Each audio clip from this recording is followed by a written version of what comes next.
আসসালামু আলাইকুম রহমতুল্লাহ। সম্মানিত গ্রামবাসী, আমি আপনাদেরকে একটা হাদিস শোনাই। একজন ব্যক্তি সম্পর্কে রাসূলুল্লাহ সাল্লাল্লাহু আলাইহি ওয়াসাল্লাম বলেছেন যে তোমরা যদি জান্নাতি মানুষ দেখতে চাও তাহলে তার দিকে তাকাও। সাহাবায়ে কেরাম দেখলেন লোকটা একেবারে অখ্যাত লোক, অবাক হলেন যে অখ্যাত লোকটা জান্নাতি হয় কিভাবে। ওই লোকটাকে তারা চেনে না। তারপর সাহাবায়ে কেরাম তার পিছনে পিছনে গেলেন তার বাড়িতে, যে সে কোন আমল করে। একদিন, 2 দিন, 3 দিন তাকে পাহারা দিলেন। দেখলেন তার নতুন কোনো আমল নাই, আমরা যা করি সেও তাই করে, তাহলে সে জান্নাতি হলো কিভাবে। তখন তাকে প্রশ্ন করা হলো, ভাই আপনাকে রাসূলুল্লাহ সাল্লাল্লাহু আলাইহি ওয়াসাল্লাম দুনিয়াতে জান্নাতের খবর বললেন, আপনি কি এমন আমল করেন? লোকটা নিজেও খুঁজে পেলেন না সে কি আমল করেন।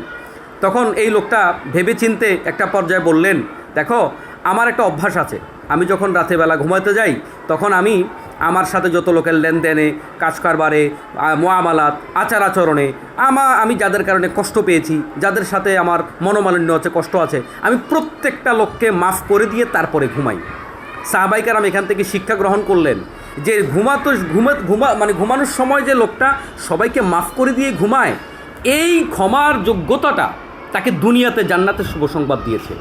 আজকে আমাদের এই গ্রুপটা কিন্তু শুধুমাত্র পরকালের আশায় আমরা করেছি, কিন্তু আমাদের ব্যক্তিগত, আমাদের যে মনে কষ্টটা, আমাদের যে ভুল বুঝাবুঝিটা, আমাদের যে নিজের কথাটা উপরে রাখতে হবে, এই স্বার্থটা ছাড়তে না পারার কারণে আজকে আমাদের মসজিদ ক্ষতিগ্রস্ত হতে পারে। এমন আমি আপনাদেরকে যে হাদিসটা শোনালাম, আমরা যদি আমাদের যার যার জায়গা থেকে দোষটা আমার ভাইয়েরই, দোষটা আমার না, দোষটা আমাকে যারা কথা বলেছে তাদের দোষ আমার না, ধরে নিলাম।